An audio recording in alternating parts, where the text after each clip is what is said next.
Well, good morning, everyone. Fantastic to see such a turnout this morning at the crack of dawn. I know some of you have been traveling in to come and be with us, so it's fantastic. Good morning to our esteemed guests, to our colleagues, our friends, our alumni of Stellenbosch University. It is an absolute privilege to be with you this morning, and thank you for joining us so early in your day. And thank you, Karen, for your introductions. I also want to thank each of you, our alumni, our partners, our donors, our supporters, for walking this journey with us at Stellenbosch University. But I'm hoping that leaving here today, you're going to continue that journey with us as an institution in how we take Stellenbosch into the future and in terms of realizing our Vision 2040 for the institution.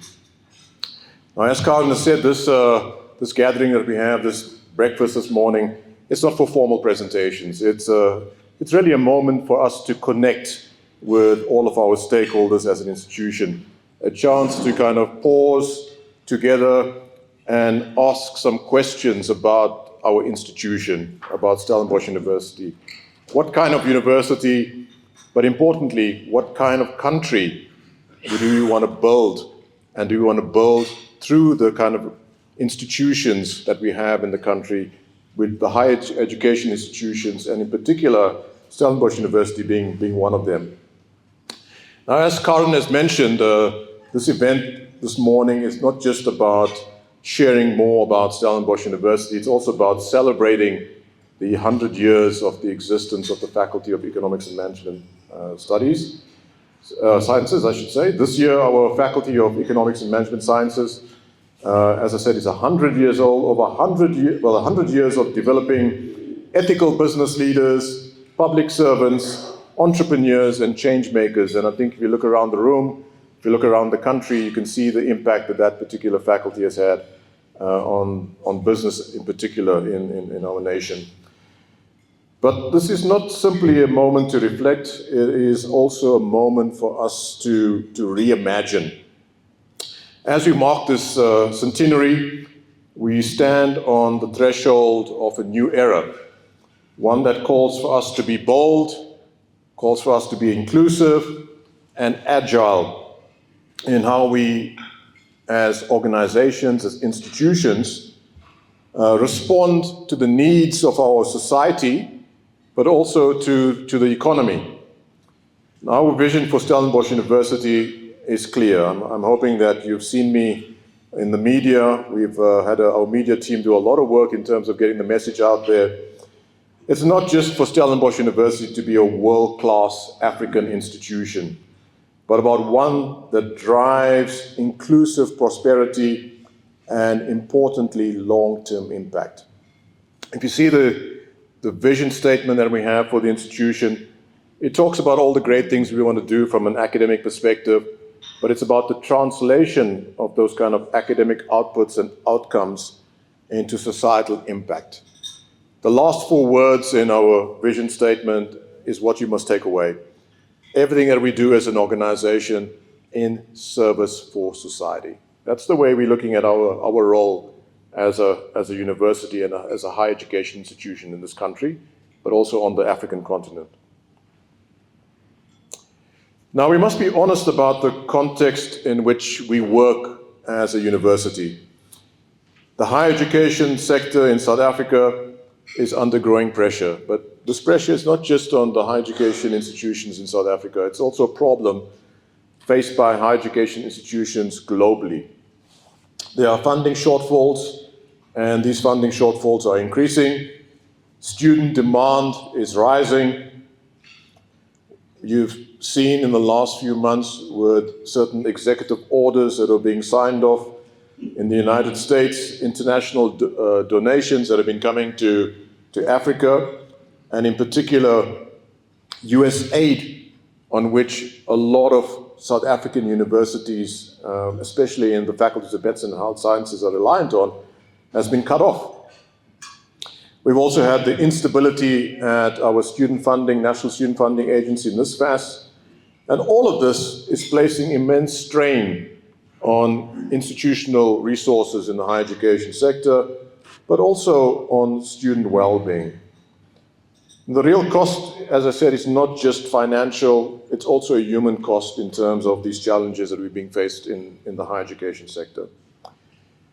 Each year, thousands of bright, motivated young people face the prospect of being left behind. I think that's one of the real challenges that we have in the higher education sector, not because of a lack of intellect or potential, but because of structural barriers that we together can and hopefully will address, and we have the power to address this.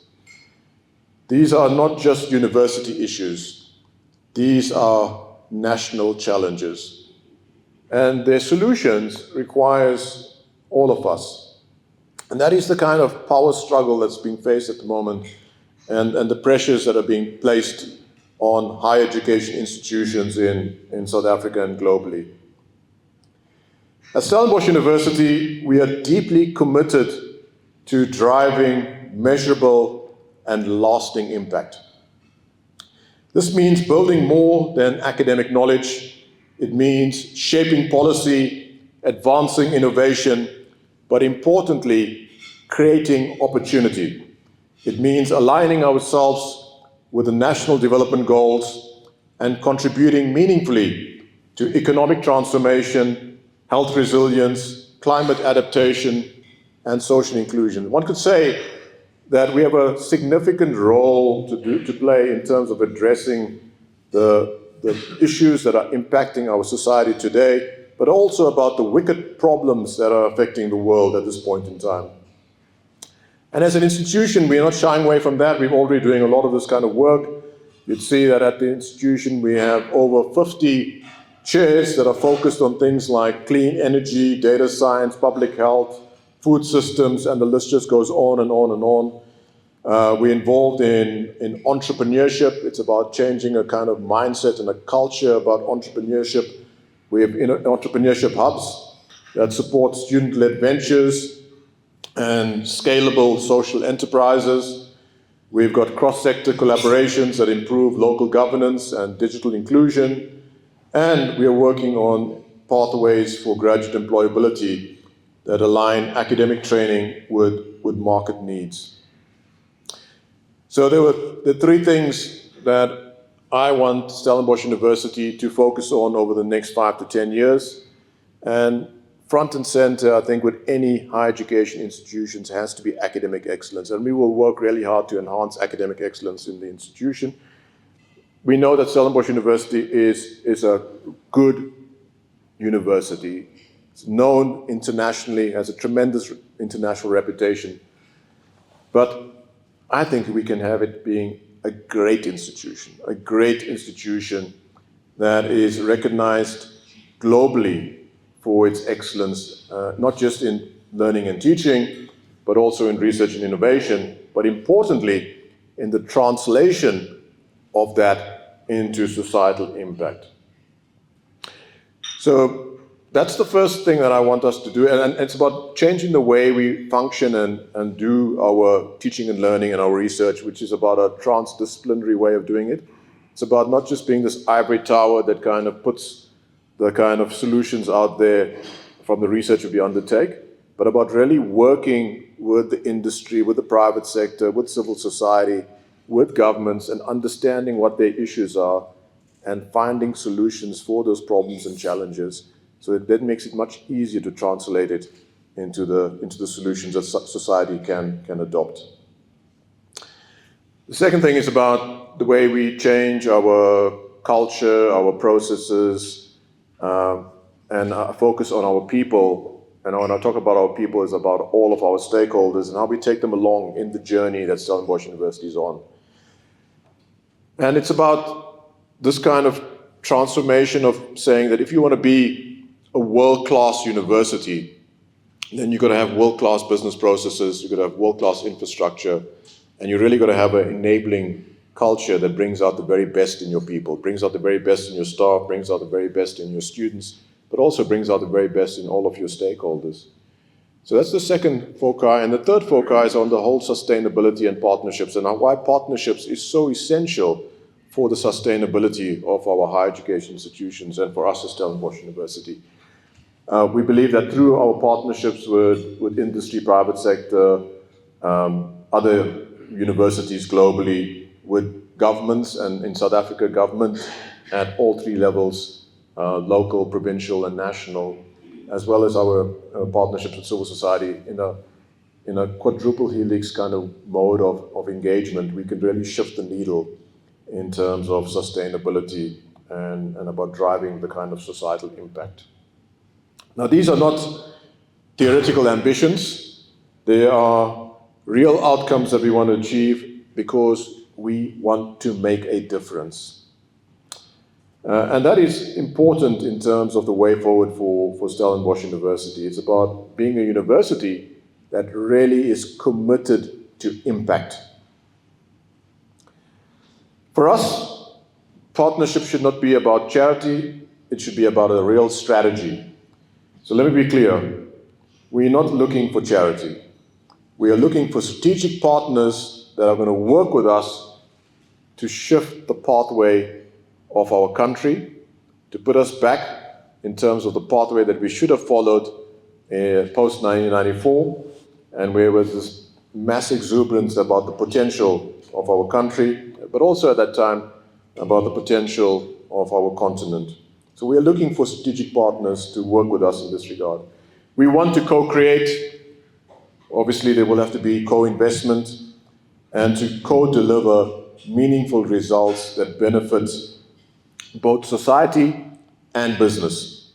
The private sector has a direct and vested interest in the success of our higher education system. It is your future workforce, your future innovators, your future leaders. So I just want you to think about that. Imagine what we can accomplish by aligning academic excellence with the expertise and the resources of business. Imagine what solutions we can develop when we sit at the same table asking not what we can give, but what we can build together. So why does your support matter so much? Your support makes an immediate and lasting difference. I'm just using some examples over here. When you fund a bursary, you're not just providing funding, you are changing a life. You uplift not just a person, you uplift a family. You indirectly strengthen the economy. When you partner on a research project, you help to shape policy, you help to improve services, and you help to unlock innovation. When you provide mentorship, when you provide internships or graduate placements, you're not just doing it in terms of providing that kind of experiential learning. You're building confidence, you're building capability, and a culture of purpose amongst the next generation. This is why your support matters to us, and why it's really going to have to be a collaborative effort. Now, this is all I've been talking about. It's not hypothetical. It's already happening with our partners. And it's because of people like you that we can make a difference as a university, and we want to make an even larger difference as a university. So this morning, I'm not here simply to speak and give this talk, but it's more important, I'm here to extend an invitation to become a partner with Stellenbosch University. If you have this shared vision of the country that we would want to have, of the continent we would like to see, come with us on this journey that we're taking as Stellenbosch University. Let us build deeper partnerships and develop new avenues of collaboration, whether it's through funding support, data sharing initiatives, co-branded innovation projects, or ESG-aligned training pipelines. The opportunity to make a difference has never been more urgent, or I have to say, even more exciting. So specifically, we hope to work with you on a number of joint initiatives be it in research, be it in teaching and learning, be it in experiential learning, be it in the kind of transdisciplinary work that I talked around, understanding the challenges that are being faced and problems that are being sought in your particular sectors. These kind of joint initiatives, joint clusters can be linked to problem solving and find solutions to national and continental priorities. We want to also look at how we can expand scholarship, not just nationally, but continentally. But importantly, we've got a strong focus at Stellenbosch University. We don't believe that just access into higher education is important. It's about how do we translate that into success. It's not just about giving access to NSFAS eligible students into universities, but about ensuring that once they get in, they graduate, they find employment, and make a difference in society and in the economy. And so we've had a number of these kind of initiatives that have been very successful at Stellenbosch University, where we partnered with some global players, and where we have about 1,000 students, NSFAS eligible students that have gone through our system, that have almost 100% success rate. Importantly, almost 100% employability within 3 months of graduating, and starting salaries that are 30 to 40% higher than the market average. These are the kind of initiatives we want to work with our partners on. These are the kind of initiatives we want to expand at Stellenbosch University. That is going to make the difference from a scholarship point of view. And so that's the kind of wraparound support that we are providing to not just our NSFAS students, but to all of our students at Stellenbosch University. Student internships, graduate employment partnerships are also essential. And we're hoping that we can really invest into research and innovation, but importantly, in translating that intellectual property into commercial opportunity in terms of creating jobs, growing the economy, and a focus on innovation hubs that will lead to inclusive growth and technology for good. So these are just some of the areas of partnerships that I'm proposing. There are opportunities to make a measurable difference and to do so in a way that brings shared value to all parties. Now, this breakfast takes place during, as I mentioned a bit earlier, a momentous time in our history, the centenary of the Faculty of Economic and Management Sciences. Is a moment to be extremely proud of. We are extremely proud of our faculty, but more importantly, it's a moment to recommit, to remind ourselves that our legacy only matters if it propels us forward towards a future that is more just, more inclusive, but importantly, more sustainable. This faculty has helped shape South Africa's business and public sector landscape. Now it must also help shape our next chapter that we take, not just at Stellenbosch University, but the next chapter that we take as a country. So I want to close with this thought. The strength of a university lies not in its research output or its graduate numbers. It lies in the strength of its partnerships. It lies in the depth of its relationships. It lies in the clarity of its purpose. And I'm hoping this morning you take away the shared purpose that we have. Stellenbosch University is ready to listen, ready to act, ready to walk this road with you, not just for our university, but for the future we are trying to build together. So thank you very much once again for taking the time out and coming to spend with us to celebrate the 100 years of our Faculty of EMS. Thank you for taking that time out. Thank you for your belief in our vision and our mission at Stellenbosch University. And I'm hoping that you're going to leave here choosing to join us on this journey that we are on as an institution, to really make an impact in our country and really make an impact on the continent. So let us not end the conversation here this morning. Let's continue that. The colleagues in the room that are from Stellenbosch will continue that journey with you. Let's get that conversation going. and let us take this country and the continent forward together. Thank you very much for your attention.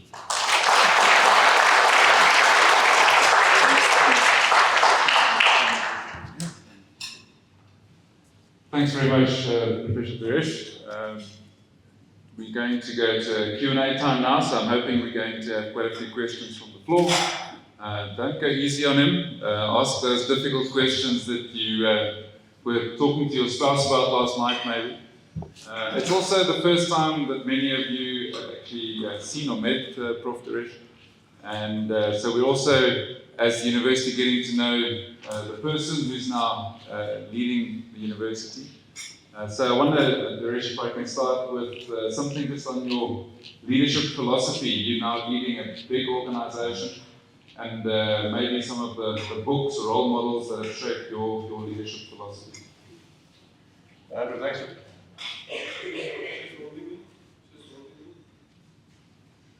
It's over.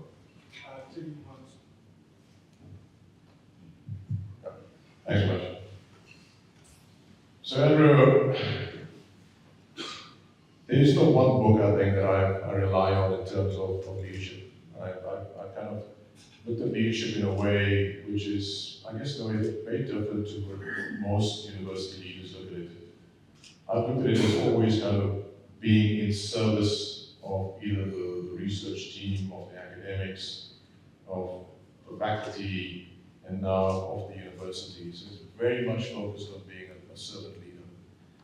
And about understanding that when you're a leader, there are times where you've got to kind of walk ahead and take the lead and show people what needs to be undertaken. At times you've got to kind of walk alongside people on the journey, and other times where you will let them lead you. So it's also about a kind of a 360 style of leadership, and when the occasion needs it, you kind of fall into that mode of leadership. But I can tell you, servant leadership is very high on my agenda, and that's the expectation that I'm having of all of our leaders at Stellenbosch University. You don't get into this role because it's a role of status or prestige. And I think we are sorely missing that in leadership in the country, where our leaders are not really serving the interests of the people of the country, but doing it for other purposes. And I think we can kind of move that kind of mindset and that kind of culture to one of really serving the interests of the country, serving the interests of the people. I think we'll start to see a real shift in the needle in terms of the kind of prosperity that we would want to have in the country. So it's very much around servant leadership. I'm an engineer, and I've been told that I'm a chemical engineer, process engineer. So I'm also very process oriented. And when you're process oriented, it's all about optimization. It's about continual improvement. And so that's also my expectation. We can't be complacent. The worst thing that can happen in organizations is you become an organization that's got global reputation, and suddenly you think, oh, there's no need to improve further. That's the worst thing that can happen in an organization. So I'm pushing, no matter how good our organizations are, there's always room for improvement.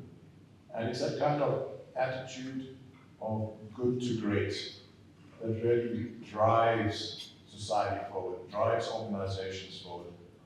So that's also the style of leadership in terms of kind of saying, don't sit back and rest on your laurels as an organization and what you've been able to achieve, but there's a whole lot more that can be achieved. So be more ambitious, be bolder in terms of what you can achieve. Thank you, and that really aligns with in service of society that you were talking about as well. So one of the things that's really changing around us at a great speed is AI and what that's doing to the world. So you're busy training, educating people who need to work for the people in the room. In 5 years' time, how do you think about the skills that we need to develop in people to send them into a business world that's just changing so rapidly? So I think the challenge we have is a lot of higher education institutions have developed curricula that people may see as stood the test of time.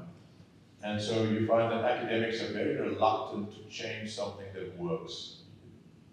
It sounds counterintuitive, but sometimes in the academic space it's very difficult to have change.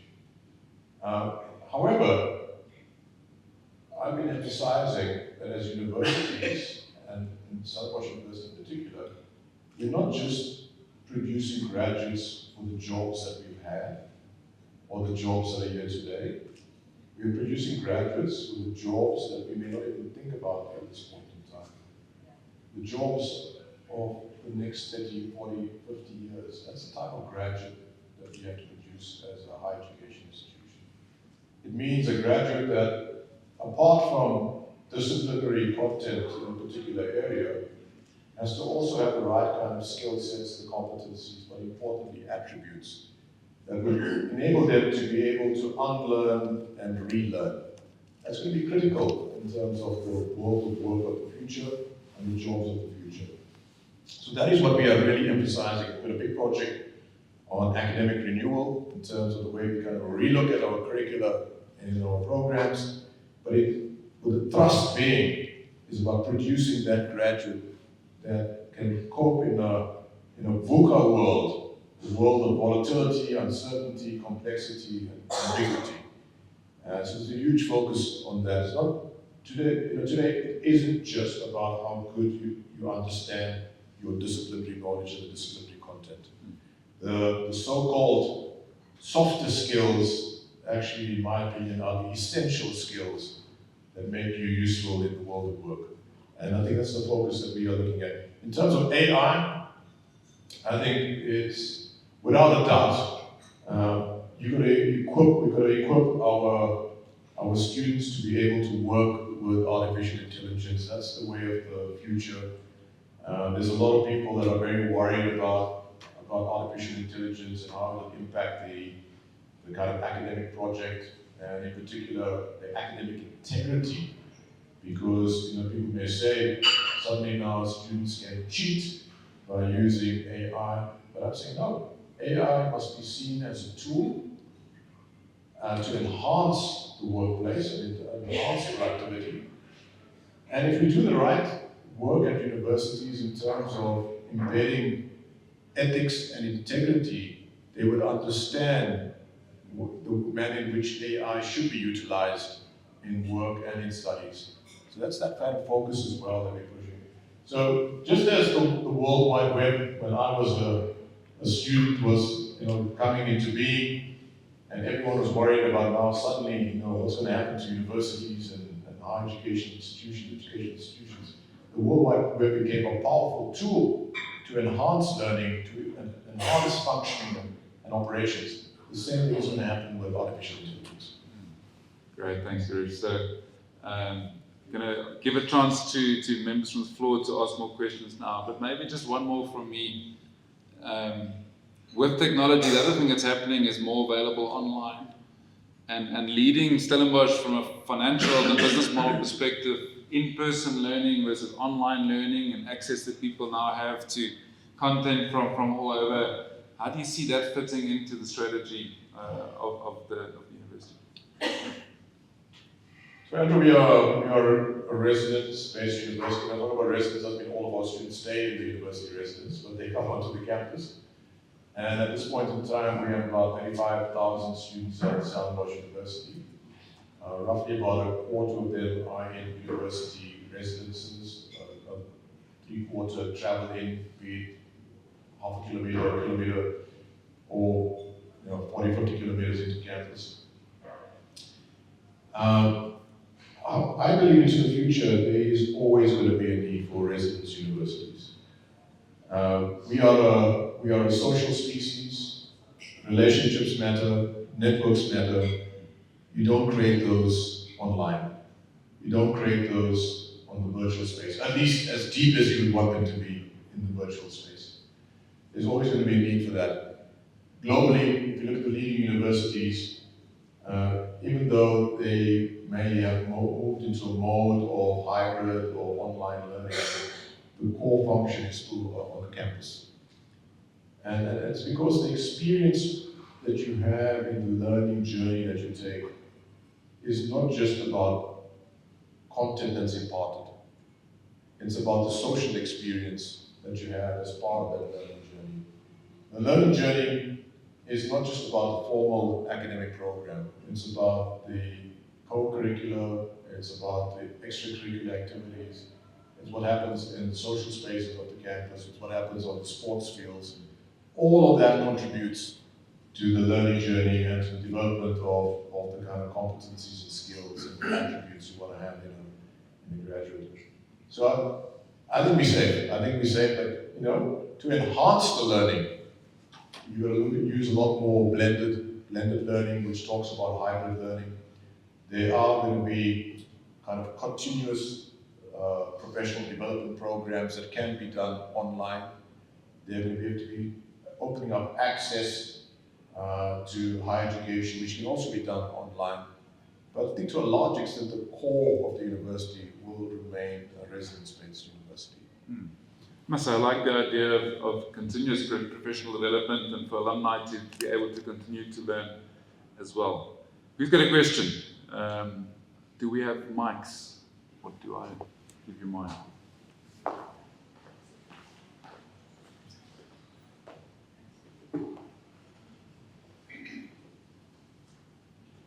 Thank you so much, Suresh. That was very inspiring. Your presentation earlier, your vision for the university. My name is Elspeth Dixon, and I work in the field of leadership training.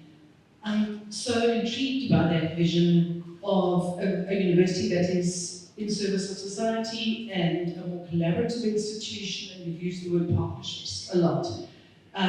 We work a lot with universities, and we know that universities are one of the most siloed institutions in the world, and the boundaries within universities, between faculties, between the university and society are often quite impermeable. I'm fascinated to hear what your how is.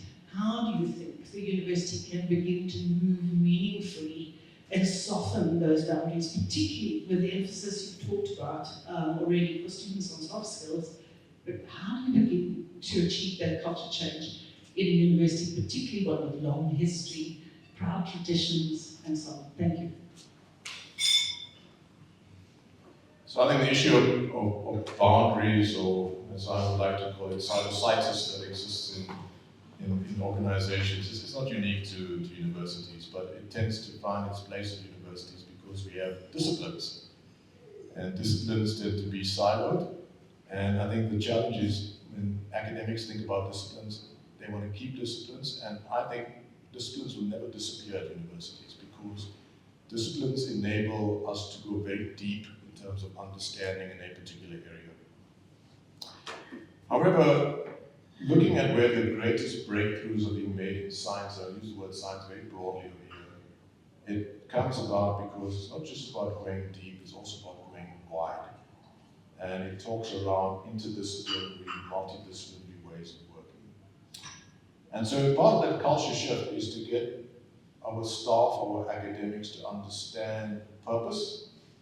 Purpose means falling in line and understanding the vision of the institution and where we want to take the institution, but importantly about the impact that we want the institution to have. And so a lot of it is going to be change management in terms of changing that kind of mindset. Don't just think about the kind of impact that you're having in your classroom. Don't just think about the impact that you're having in your department, about the impact that you're having in your faculty, but start to think about it broader, about how the impact translates at an institutional level, but more importantly, how that impact translates out there into the broader society. It's that kind of mindset shift that we are working on at the moment at Stellenbosch University. I have to say that purpose is always something that drives people, gets people passionate. And we have that purpose. I see it in terms of the surveys that we have of our staff at the institution. But getting them to understand that impact that they can have broader than just the narrow disciplines is what we're working on. I think it's a journey that we're going to go through. But we're already seeing that there's greater interest in the interdisciplinary, multidisciplinary kind of way of working. And about thinking more broader than just the sustainability of my department or the sustainability of my faculty, but about the institutional interest, the national interest, the continental interest. So that kind of mindset shift is critical to be able to get where we want to go. Thanks, Suresh. What else? Morning,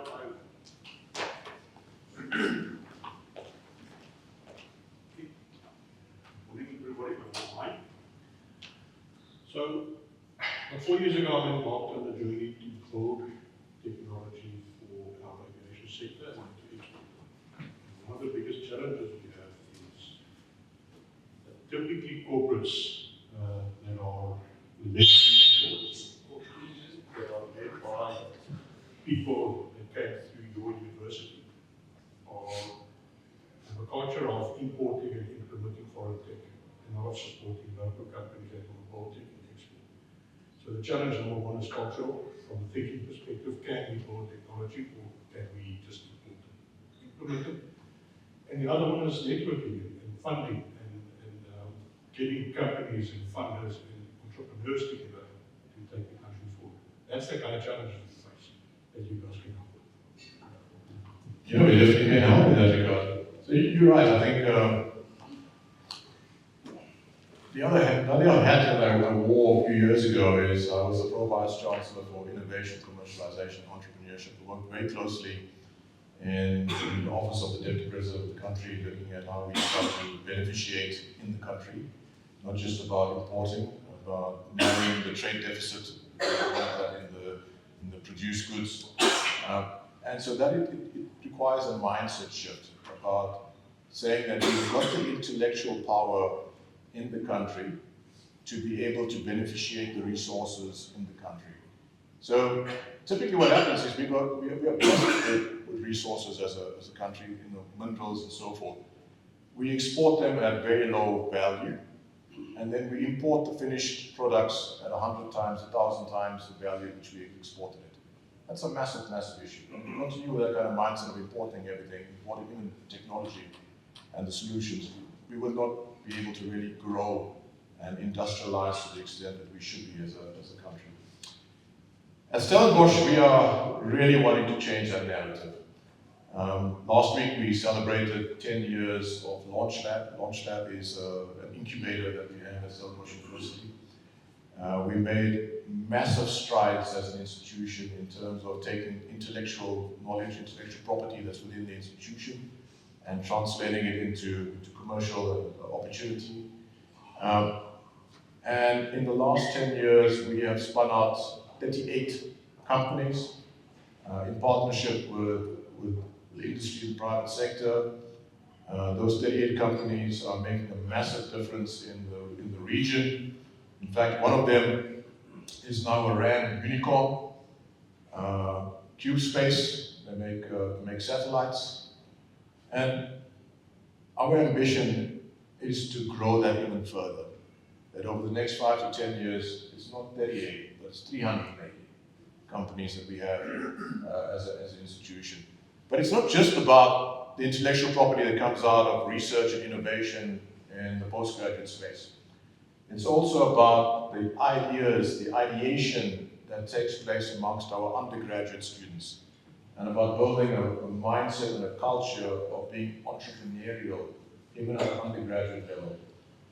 So I've told the team, in a few years' time, I want 300 undergraduate student businesses spun out from Stellenbosch University every year.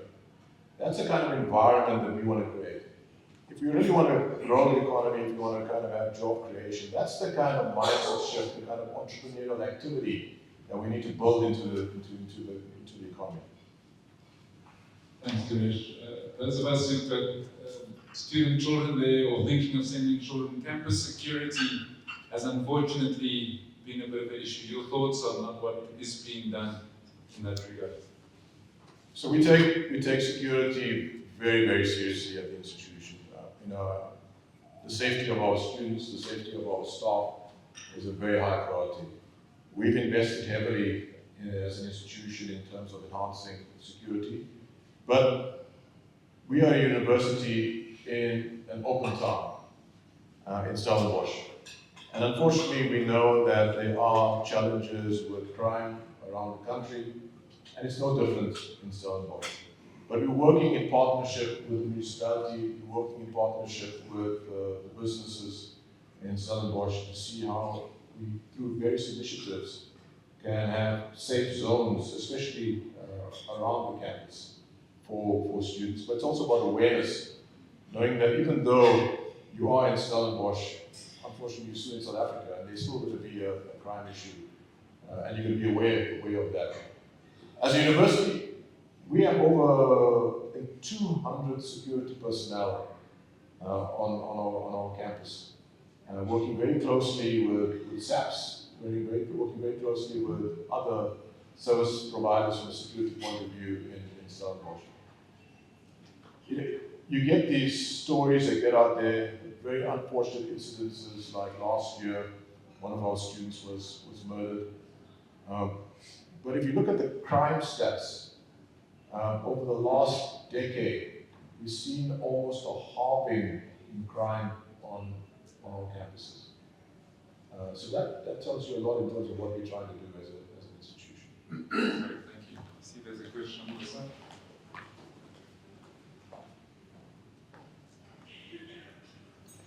Thank you very much, Vice Chancellor.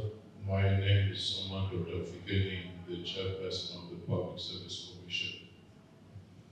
Again, I am thrilled by the words you uttered in terms of the university making sure that you have a long sustained impact.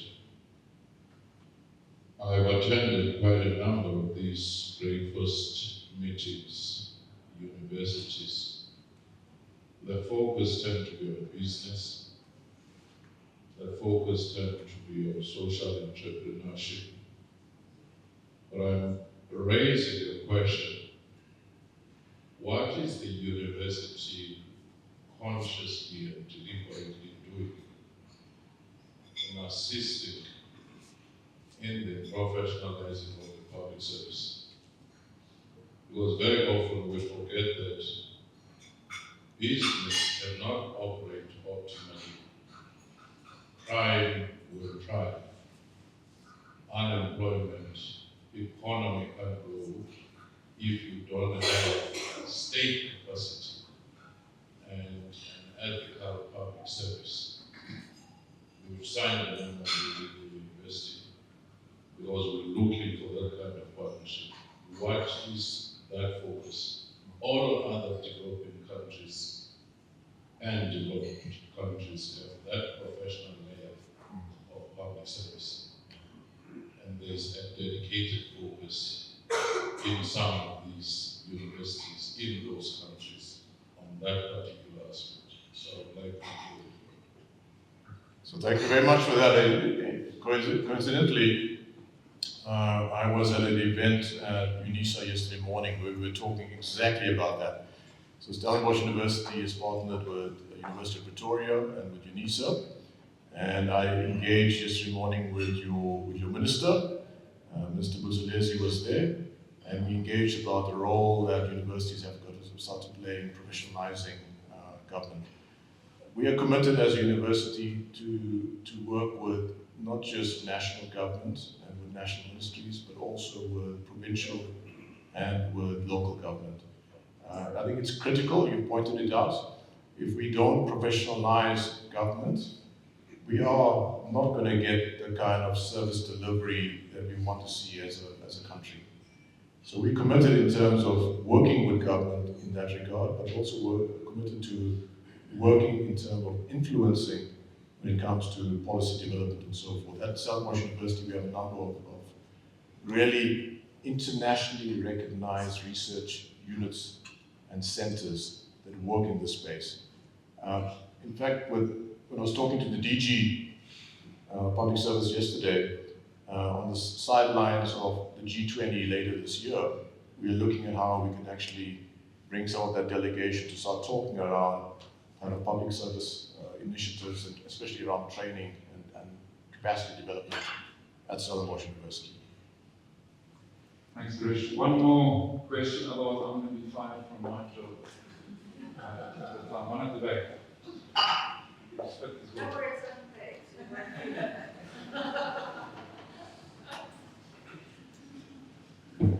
Morning, Rob. We believe from the back.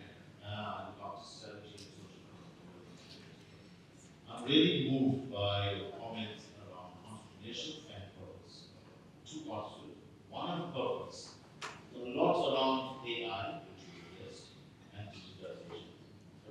a massive change.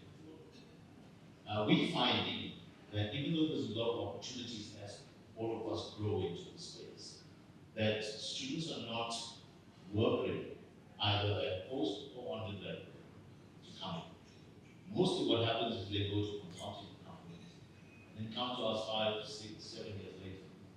And they learn in consulting companies how to make everything look clean when it's not clean. So the first challenge I have is the university willing to work not just with us, the private sector, to find a way to get them to be more work ready, because we need them. That's the first challenge.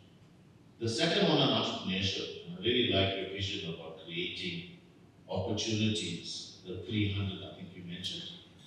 I think that's great. Even if you get to 290 or half of that, it will still be a massive push towards the economy.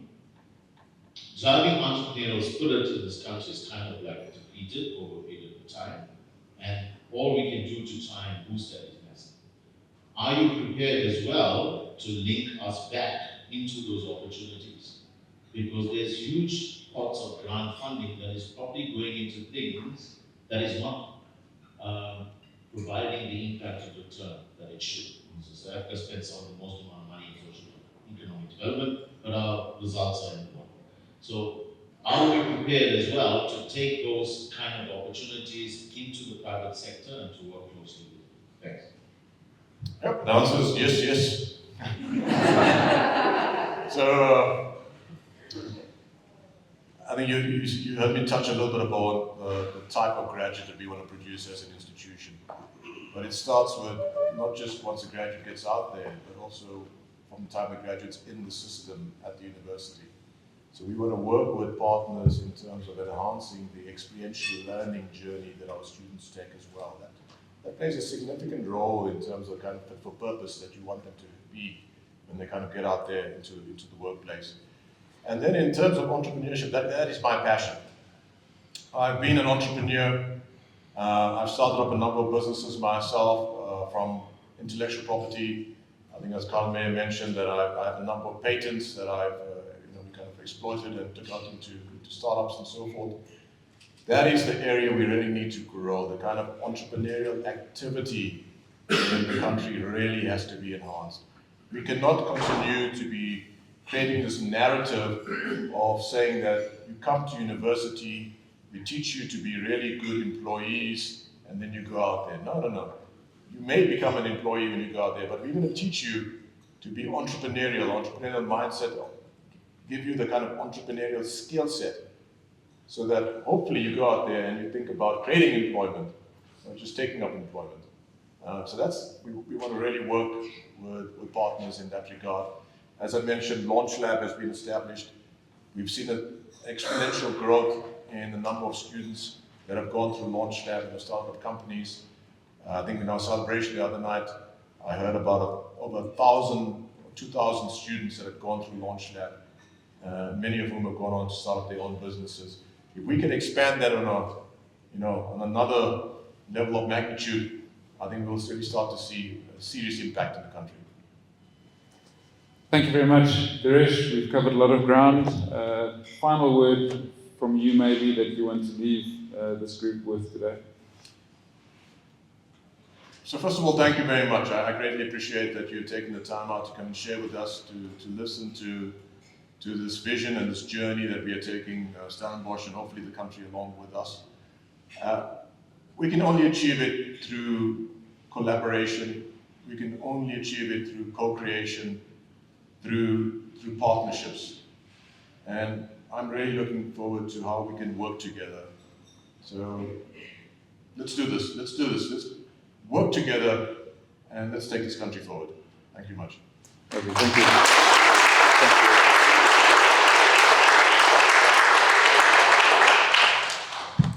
Thank you very much, Professor Girish from United. As was said earlier, today is also a celebration for our Faculty of Economic and Management Sciences. So if you'll just give us 10 more minutes, I want to just hand over the floor to Professor Peter van Billy, who's the acting dean of the faculty. We were studying together in the early 90s, right at the top of Merriman Avenue, our residence was. and we go back a long time. He spent a lot of time in business himself as an auditor in the life insurance sector. Fortunately, I was never on his wrong side there. And then came back into academia. He's been lecturing, he still does, and supports masters and PhD students, and heads the School of Accounting. Peter, over to you.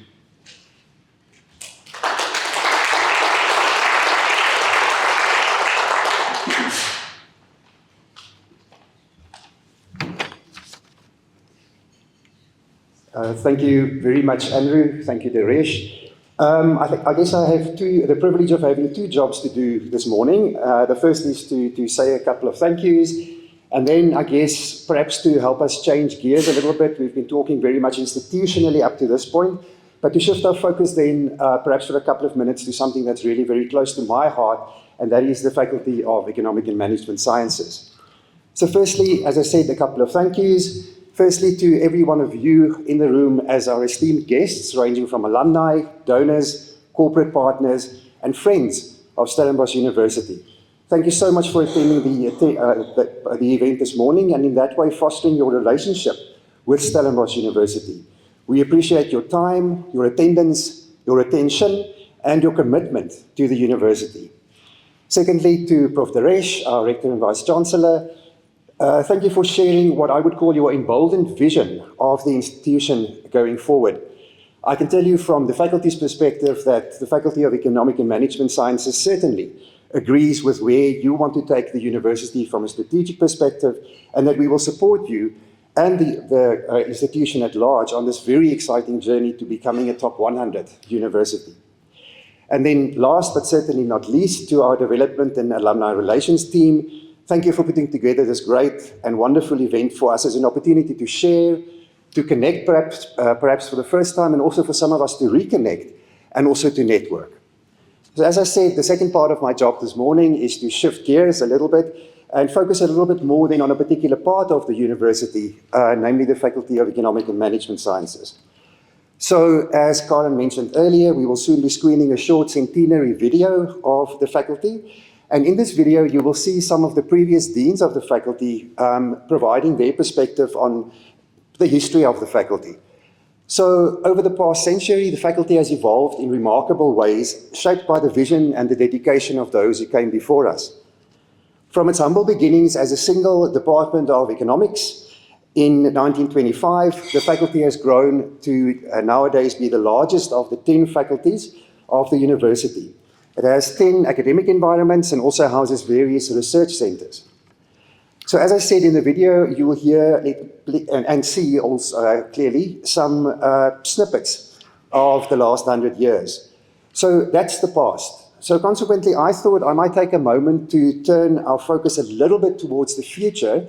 And I promise you, Daresh and I didn't compare notes before, but you will see a lot of what I'm going to share as my vision for the faculty, dovetailing directly with the institutional vision and also supporting that institutional vision. So what I'd like to share with you as the vision of the faculty is a vision that is rooted in shared values, in excellence, in innovation, and in impact. Let me take you through this future by reflecting on three critical pillars. The first one being teaching, learning, and assessment. I'm going to refer to that as TLA going forward. Then also research, and very importantly, our societal impact. As I mentioned before, we are the largest faculty in the university, and teaching, learning, and assessment, TLA, is very much at the heart of what we do. One can perhaps say that it is actually our bread and butter. And yet, we do so much more. We embrace the powerful synergy between TLA, impactful research, and our contribution to society. As our world becomes increasingly volatile, uncertain, complex, and ambiguous, as the rest said earlier, VUCA, we must rise to meet these challenges as a faculty. I see us embracing modern technologies and offering programs that are not just relevant to this new world, but also transformative and accessible through technology. But teaching and learning should not only be accessible through technology, it should also be financially accessible. To this end, the faculty has recently set up a bursary fund to assist students with financial need, and we welcome any contributions to this fund. Our research will also play an even bigger role in shaping society. We will lead in disciplinary, interdisciplinary, and transdisciplinary theory development while making meaningful contributions to public debates, to policy making, lawmaking, standard setting, and other practice, driving impactful change. But most importantly, our work must matter.